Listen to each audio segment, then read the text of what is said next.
ni koko ibihe ndimwe bibonekana ko umengo yoba yarampevye umengo yoba yarantaye umengo nyene nta niho bigiye guherera umengo niyo novuga ngo la fin du monde bibonekana ko umengo ni kukanyuma bibonekana ko umengo yantaye uravye ibibazo nagize uravye ingene maze iminsi ndiko ndahamwa uravye ingene naturiwe mu ngunguru y'amavuta nzirira izina rya Yesu womengo biherera ngaha ariko wewe ntiyabona yuko biherera ngaha ahubwo yagumye yizeye Imana hanyuma rero ngo agaparvena agashobora no kuba mu mkemu Imana yatunihimbaza umunsi umwe rero nimba yari kararirimba ntumbaze nimba kararirimba ya makorasi yo kwinginga Imana yo kwisaba ngo ibane nawe nimba yari kararirimba za korasi z'agacura ntimba nimba yari karasenga Imana kumbura apfukamye sinzi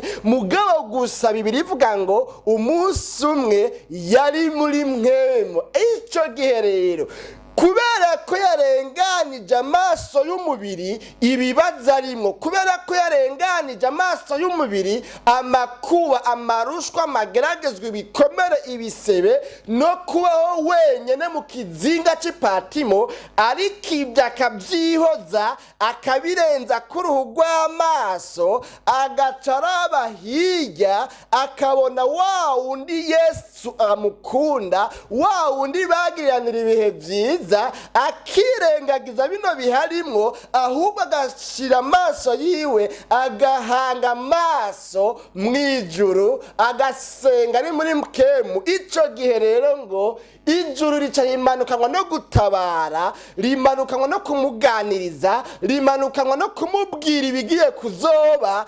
rimuhishurira ibikomeye kandi bihambaye tubona muri kino gitabo cy'ivyahishuriwe Yohana bene data bakunzi ba kino kiganiro umutsima w'ubugingo cuno musi ababwira ngo yemwe bene data dusangiye amarushwa y'umusaraba mwebwe muri mu mashengero indwi yo muri Aziya muri mu bihe bitoroshe bishobora no kubereka yuko umengaho niho ubwanyu buherera nanje nabaye mu bihe nkundwakaye nabaye mu bihe nama niseguye mu gikiriza ca Yesu ndi mu bihe najewe bitoroshe nkuko namwe muri mu bihe bitoroshe muri mu makuba muri mu marushwa muri mu mageragezwa murushe kandi muremerewe ariko ndabafitiye ijambo rizima ndabafitiye ubutumwa budasanzwe ubwo butumwa nubwo kubibutsa yuko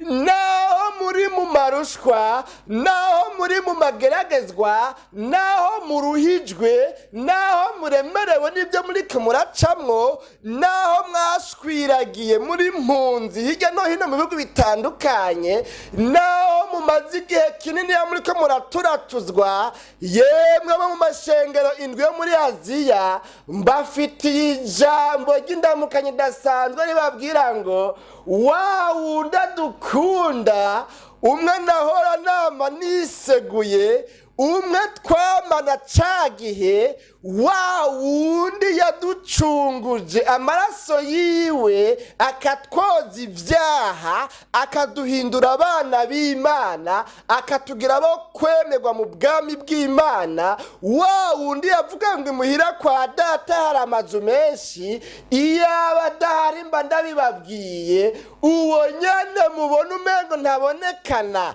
muri mu bihumengo presence yiwe ntayihari mubona umengo si hari umengo yabihojeje umengo abafata nka umengo ntabababaye ntabitwararika ariko muri ibi bihe bigoye maze mw'imisi yangendeye yanyiyeretse ubugira kandi yandemesheje kandi ambwiye kubandikira ibigiye kuba mbabwire yuko wa wundi adukunda naho igihe c'amageragezwa mumaze mw'imisi kirushije kuba kirekire naho hageze igihe umengo mwobivamwo mukabiheba naho umengo ibyo kwitirirwa izina ryiwe mwovyihoza naho umengo uwo mwizeye yarabataye abataye nk'imfuvyi ariko nzanywe no kubabwira ngo umwe adukunda harazanana n'ibicu Turabaramukije cyane bene data bakunzi ba kino kiganiro umutima w'ubugingo, amahoro y'Imana nashishikare kubana namwe mwese. Turabaye kandi kaze muri kino kiganiro umutima w'ubugingo cacu cuno munsi, aho dufise amajambo tugomba gusangira namwe nkuko mu bisanzwe mubimenyere kandi nkuko mubibona n'uno munsi muteramanye na jewe mwene so Janvier Imana irambona, nkaba ari jewe nsanzwe ndabatunganiza bino biganiro kandi nkaba ari jewe nsanzwe ndabibashikiriza. None rero imbere yuko dusangira n'amajambo numva mfise mu mutima, nagomba ngo tumaze dusenga Imana, twiragize Imana, hanyuma Imana ibane natwe muri kino kiganiro cacu, hanyuma tuce dusangira n'amajambo. Turagushimiye Mana nyina amahoro, turagukengurukiye cyane imbabazi zawe zamaho na bugingo n'ubu. Tugukengurukiye cyane ko tugiriye neza ukaba twemere gusubira kuduhuza n'abantu bakunzi ba kino kiganiro umutima w'ubugingo. Turaguhaye kaze rero, ngwino uvugane natwe, uganirize imitima yacu. Aya majambo agiye gutambutswa muri kino kiganiro, ndakwinginze ngo umuntu wese akurikiranye kino kiganiro agira ijambo rizima, ijambo ry'ubugingo, ijambo rihindura amateka yiwe, ijambo rimuremesha, ijambo rimuhingura, ijambo risubira kumwubaka gushasha nk'uko ugomba. Urakoze kuri Imana, ibyo twimuje, twanse, dusambuje, dusanganguje, dukujeho, tubomaguye nibitava ku buntu bwawe, byose byogwanya kino kiganiro cyangwa se bigatuma umuntu wese ariko aragikurikirana asamara canke agahomba ijambo ryari kumugirira ikimazi. Urakoze, turakwiteze gushika mu mpera za kino kiganiro cacu, mu izina ryawe ryera Kristo Yesu, no tubisabye tuvyizeye, amen. Nuko rero reka dusangira amajambo y'Imana numva mu mutima, aho tuyasoma mu gitabo cy'ivyahishuriwe Yohana. Dusoma mu gice ca mbere cy'ivyahishuriwe Yohana, hanyuma duce dusoma ku murongo wa 4, duhere ku murongo wa 4 hanyuma tugeze ku murongo w'indwi, hanyuma dukuremo ijambo tugomba gusangira namwe. Ivyahishuriwe Yohana igice ca mbere umurongo wa 4 n'umurongo tugeze ku murongo w'indwi. Indanzi y'amajambo ivuga ngo, indamukanyo. Jewe Yohana ndabandikiye mwebwe abo mu mashengero ndwi yo muri Asiya, ubuntu bube muri mwebwe n'amahoro biva kuri iyo iriho kandi yamyeho kandi igira ize, biva no ku mpwemu ndwi ziri imbere y'intebe yayo, no kuri Yesu Kristo icabona co kwizigirwa, imfura y'abari barapfuye, uganza abami bo mw'isi. Umwe adukunda yatubohoje ibyaha byacu amaraso yiwe, akaduhindura ubwami no kuba abaherezi b'Imana yiwe niyo se. Icubahiro n'inganji bibe ivyiwe ibihe bitazoshira, amen. Umurongo w'indwi uvuga ngo, harazanana n'ibicu kandi ijisho ryose rizomwibonera, n'abamucumise bazomubona, kandi amoko yose yo mw'isi azoborogeshwa nawe. Niko biri, amen. Imana yacu nihimbazwe. N'ano majambo bene data bakunzi ba kino kiganiro umutima w'ubugingo, numva mfise mu mutima ngomba ko dusangira, aho tubona no majambo ari mu gitabo cy'ivyahishuriwe Yohana. Uwo Yohana ni umwe muri za ntumwa 12 za Yesu, ni umwe muri za ntumwa 12 zabanye na Yesu igihe yari akiri mw'isi. Hanyuma rero Yohana ahandi muri Bibiliya tubona ngo ni wa mwigishwa Yesu yakunda.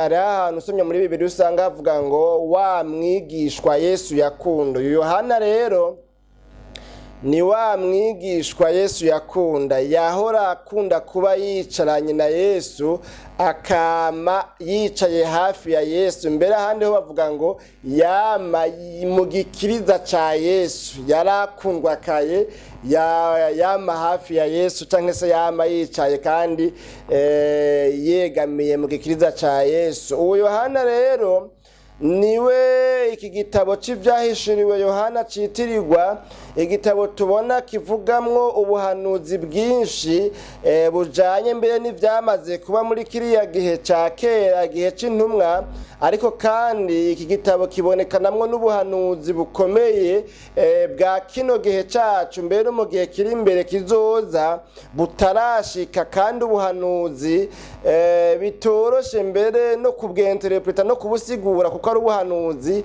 bukomeye budasanzwe buvuga ibintu bikomeye cyane bihambaye.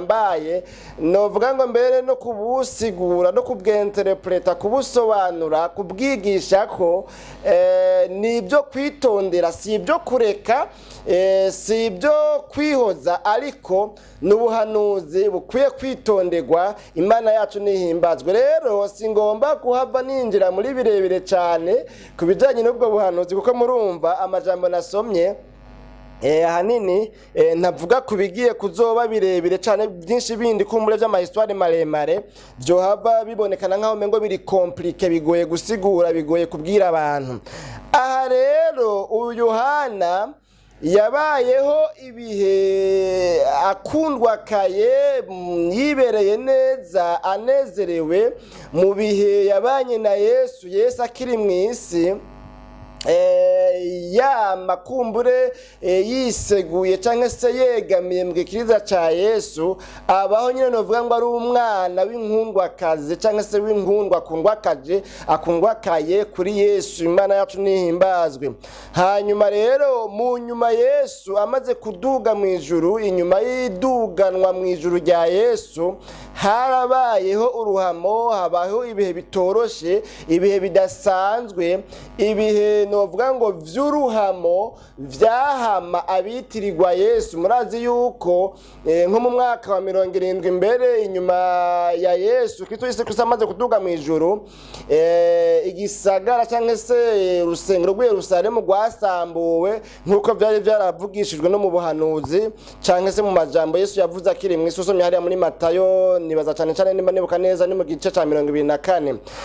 Hanyuma rero no kuvuga ngo ivyo bihe rero by'uruhamo bibaho, habaho guhigwa buhongo kw'abigishwa ba Yesu, abitirirwa izina rya Yesu, bahigwa buhongo, bafatwa nabi, bagakubitwa, bagapfungwa, no kwicwa bakicwa. Hanyuma rero muri runo ruhamo rwahavuye ruba, Yohana yatawe mu kizinga c'Ipatimo. Nibuka uwundi yigeze kwigisha, ariko arigisha umuvugabutumwa araho, avuga kuri ano makuru, sindayakurikirana cyane gose mu bitabo naje kugira ngo kumbure mvuge ngo narayasuzumye cyane gose mu bitabo. Mugabo mvuze iyo nkuru ko ndayibuka, yavuga ngo iki gihe yaraturiwe mu ngunguru y'amavuta, bamutereye mu ngunguru y'amavuta, baramuturira kugira ngo apfe yishwe no guturirwa mu ngunguru y'amavuta. Hanyuma ngo baramuturira muri iyo ngunguru y'amavuta, ntiyashangwa apfe burundu. Ariko iyo bija hose ndiyumvira yuko yaragize ibikomere, yarababa, yaragize mugabo ngo byaranse kwapfa. Hanyuma rero ngo baca baramutwara, ngo bamuta mu kiyaga, bamutaye ngo mu kiyaga. Ico kiyaga rero ngo kica kiramutwara, umva bagomba ngo azogwi, azopfira iyo nyene muri ico kiyaga bamutayemwo. Asigaye ari bikomere nyine, namwe muravyumva, umuntu aturiye mu ngunguru y'amavuta, kandi yari yambaye umubiri w'inyama n'amaraso nk'uyu twambaye, naho kumbure umva atapfuye. Hariho impamvu, hariho umugambi w'Imana, kandi igihe cyose Imana itaragukura kw'amaboko, naho wogeragezwa, uzobabara, uzokomereka, uzohomba ibyawe, uzobura abawe, ariko wewe kubw'umugambi w'Imana no kubw'intumbero Imana igufise ko uzobaho, uzogumaho, nawe uzoba uri kuraca mu bihe bigoye, uzobaho, kuko Imana izoba ikigufise kundi mugambi w'ico itaragushikanako cyangwa se w'ico itarakora. Imana yacu nihimbazwe. Muri ibi rero tuko turasoma umugambi wari uhari wundi, nuko hariho iby'Imana yagomba guhishura byo mu gihe kizoza, no muri kino gihe cyacu mbere wanashaka turimo no mu bihe bizoza. Imana yacu nihimbazwe. Rero ngo bamutereye muri ico kiyaga, nk'uko uwo mwigisha umuvuga butumwa yatwigishije avuga, ngo rwa ruzi ruramutwara aratwagwa soma nturi araswa amazi murazi umuntu atwaye mu ruzi aranywa amazi nyene ibintu nyene nk'ibyo ngo ruramutwara rero ngo rumutwaye ngo rucara umushikana ahantu hari kizinga citwa Patimo. Kuri ico kizinga c'Ipatimo ico bita ngo ni zinga canke ile mu gifaransa ni agasozi ni isi iba iri ahantu mu kiyaga nkuko novuga ngo ako gasozi canke se iyo si iri ahantu mu kiyaga no kuvuga uciye hirya yako userukira epfo mu mazi uciye no hino userukira mu mazi no kuvuga usanga gakikujwe n'amazi no kuvuga ikiyaga kiza gaca kigirane kimera nkaho mengo ntikigomba kukarengera ngo kigafuke hama amazi agacacira uburyo yana n'agacibubafu hama gasura guhurira hari imbere mugabo ka gasigaye hagati na hagati nico twokwita izinga kumburengera ngo muca muvyumva kandi noneho nibaza nk'abaci mu mashure kumbure muramaze kubibona no kuvyumva ibintu nyene nk'ivyo. Hanyuma rero muri iryo zinga ry'Ipatimo ngo rwaruzi ruramutwara ahubwo mucishije iruhande ngo acishikare gusoma nturi azogwa imbere apfireyo ngo ruramutwara neza ruca rumutumbereza nk'umudereva rumutumbereza neza na neza kuri ca kizinga c'Ipatimo ruca rumusukaho. Imana yacu nihimbazwe. Kuri iryo zinga rero nta kitubwira imyaka yamazeho n'ibihe yamazeho kumbure birashoboka ko basesanguzi mu bya Bibiliya kumbure boshobora kuba bogereranya bisunze kumbure yandi makuru y'ivya Bibiliya ariko mugabo ivyo nta birebire jewe ndabizi ko mugabo kandi sinavyo noneho kituzanye ni kuvuga n'amajambo rero twabonye ngaha iki gihe rero Yohana ngo yari ngo hari ku munsi w'Imana hari kuwa Mungu hanyuma ngo ari muri mwemu nubwo yari mu bihe bigoye nubwo yari mu bihe by'amageragezwa nubwo ibihe byari byahindutse bya bihe vya mbere byo kubaho akundwa kajwe bya bihe vya mbere byo kubaho yibereye mu gikiriza ca Yesu nubwo ibyo bihe byo kubaho menga ratonye byari byahindutse iki gihe naho akaba yarari mu bihe bigoye yahamwe yakubiswe yaturiwe mu ngunguru y'amavuta hanyuma ntiyasha burundu ngo apfe nyene ngo acikane murumva umubabaro nawe yagize guturirwa mu ngunguru y'amavuta nubwo ibihe rero ngo byari byahindutse nubwo yari mu marushwa nubwo yari mu makuba kandi yari yarigeze kubaho akundwa kajwe kandi yarigeze kubaho ari umutoni atoneshejwe atonye kuri Yesu mu bandi bigishwa bose urumva ko ikibanza ciwe atawundi yakorako urumva ko ikibanza ciwe cyo kwicara impande ya Yesu akamwegamira akegamira mu gikiriza ca Yesu urumva ko atawundi mwigishwa yakorako ico kibanza camari ca Yohana kandi Yesu nawe yari yaramuretse arakundwa karanyene abo mutoni nubwo yari ibyo bihe byari byahindutse Yohana akaba yibereye mu bihe by'umubabaro mwiyumvire namwe bisebe kumbure yari afise inyuma yuko guturirwa hanyuma agatererwa mu kiyaga akagenda arakubita kiribita agenda arakubita amagendera agenda aratembagara yiboma ku mabuye na bya bisebe yaturiwe sinzi bikovu nawe wo kwiyumvira umuntu bibije indani mu ngunguru y'amavuta murabyumva yuko ari blessure irenze nibikomere birenze cyane sinzi imbere ngira ngo dogre twovye bariwa ko mu kiganga Imana yacu nihimba bwari ubushe budasanzwe byari bisebe bidasanzwe yarababaye biteye ubwoba ariko mugabo no muri bino bihe by'umubabaro no muri bino bihe by'amakuba no muri bino bihe by'amageragezwa ngo Yohana yafata umwanya wo kuja mu mpkemu yafata umwanya wo kumedita ku rukundo Imana yakunze abari mw'isi rundi rwatuma itanga umwana wayo w'ikinege kugira ngo umwizera ntazopfe rubi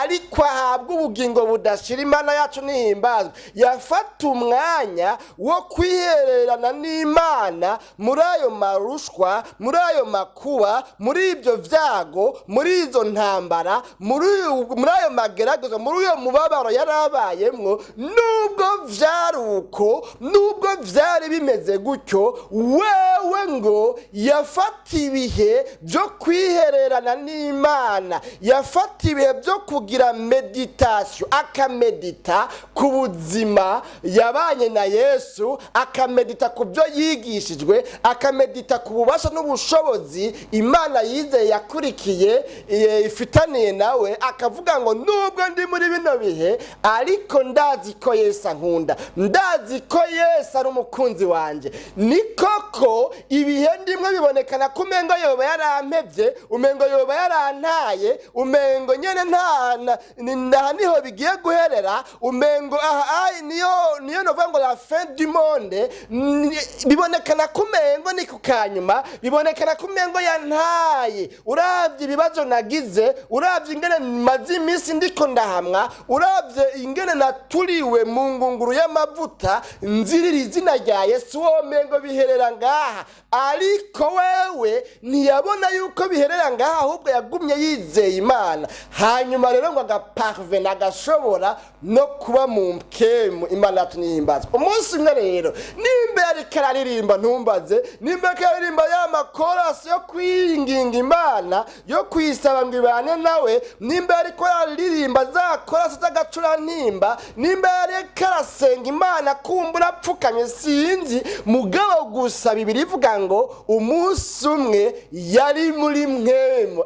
Ico gihe rero kubera ko yarenganije amaso y'umubiri ibibazo arimo, kubera ko yarenganije amaso y'umubiri amakuba, amarushwa, amageragezwa, ibikomere, ibisebe, no kubaho wenyene mu kizinga c'ipatimo, ariko ibyo akabyihoza, akabirenza k'uruhu rw'amaso, agaca araba hirya, akabona wa wundi Yesu amukunda, wa wundi bagiriranira ibihe vyiza, akirengagiza bino biharimwo, ahubwo agashira amaso yiwe, agahanga amaso mwijuru, agasenga ari muri mkemu. Ico gihe rero ngo ijuru rica rimanukanwa no gutabara, rimanukanwa no kumuganiriza, rimanukanwa no kumubwira ibigiye kuzoba, rimuhishurira ibikomeye kandi bihambaye tubona muri kino gitabo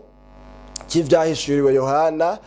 Bene data bakunzi ba kino kiganiro umutsima w'ubugingo cuno musi.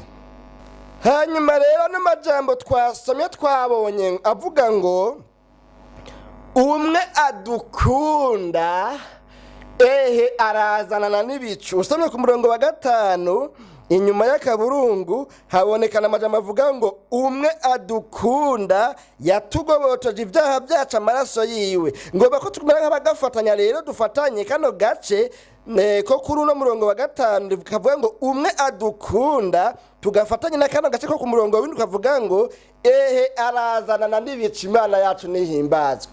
Yohana muri bino bihe bigoye, Yohana muri ano makuba, muri ano marushwa, muri ano magogwa, amaze kuba mu buryo bw'imkemu, amaze kuba muri mkemu, agasenga kinginga Imana, akagira ruwane na adoration, kumbure akegera Imana, akiyegereza Imana, akirengagiza imibabaro ariko arababazwa. Mu majambo rero yabwiwe, atanguye rero kwandikira ngo amashengero indwi yo muri Aziya y'abasabagiye muri kino gihe c'uruhamo, bashwiragiye hirya no hino mu bihugu vya Aziya, muri kontinent ya Aziya.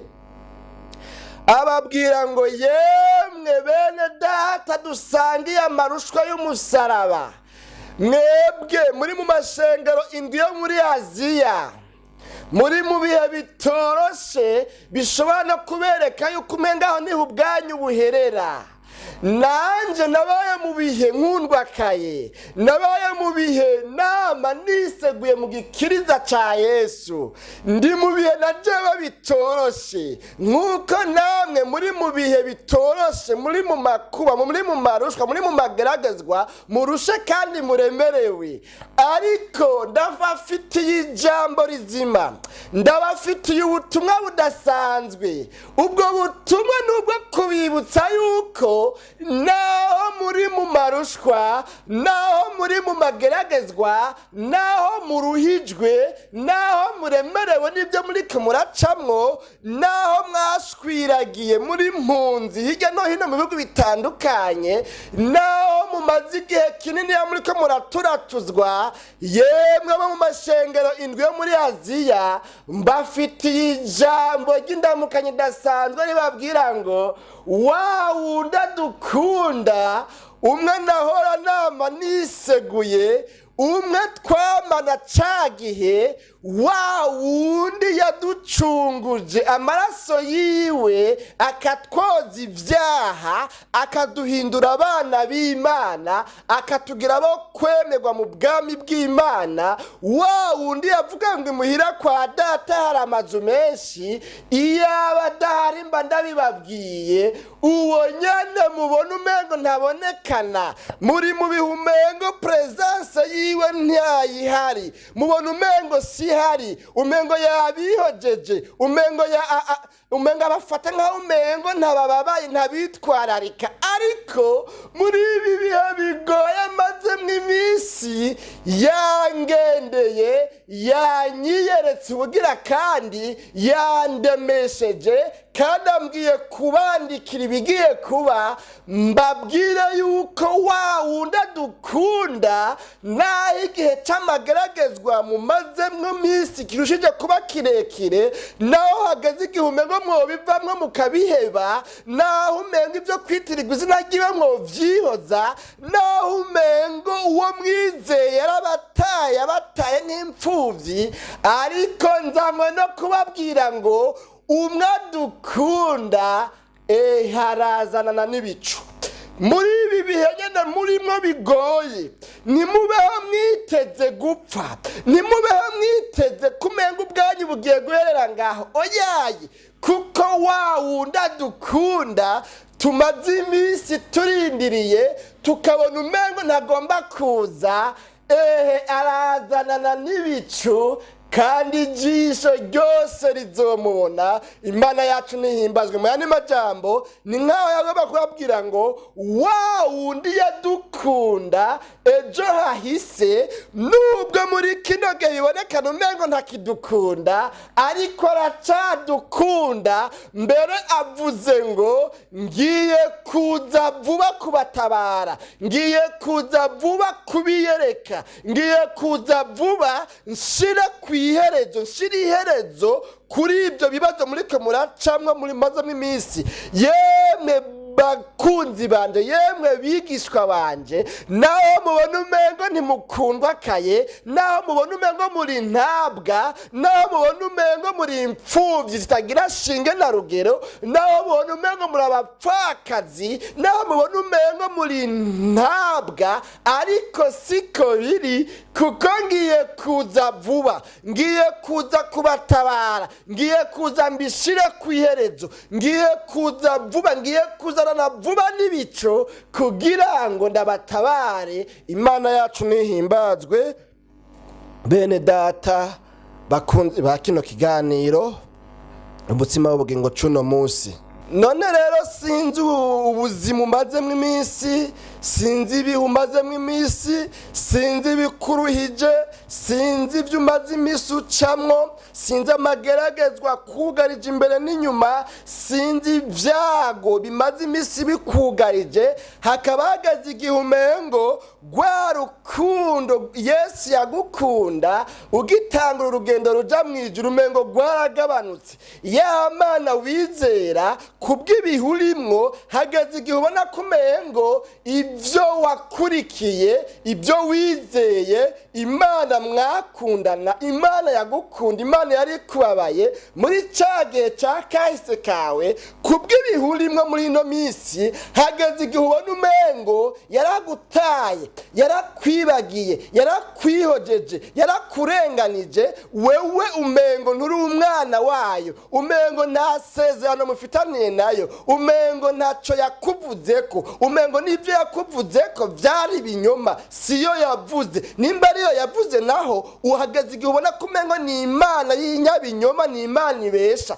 Hageze igihe ubona umengo uri mu gahinga ka Nyaganande, hageze igihe ubona umengo uri mu ishamba rya Nyaganande, iyo umwana arira nyina ntiyumve. Hageze igihe utabona imbere, utabona inyuma, utabona iburyo, utabona ibubafu, utabona icyo wokora. Hageze igihe umengo wowe kwihakana Imana, hageze igihe ubona umengo ntacyo byakumariye kwizera Imana. Ariko muri iki kiganiro umutsima w'ubugingo numva no kubwira ngo nubwo uri kurababazwa, nubwo bimazemo igihe, nubwo urushe, nubwo uremerewe, shishikara wizera Imana, kuko mwadukunda. Naho tumaze iminsi tubona umengo ntaboneka, ariko mwadukunda twitege ko agiye kuza gutabara.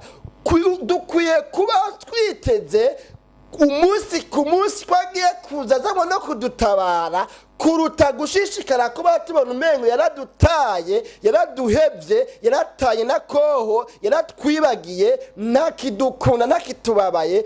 Kubw'ibyo turiko turacamwo bikatwibagiza urukundo yadukunze. Yohana nubwo yari mu bihe bimwibagiza urukundo yakunzwe na Yesu, Yesu yazanywe no kumubwira ngo ngiye kuzanana n'ibicu, nzanywe no kubatabara.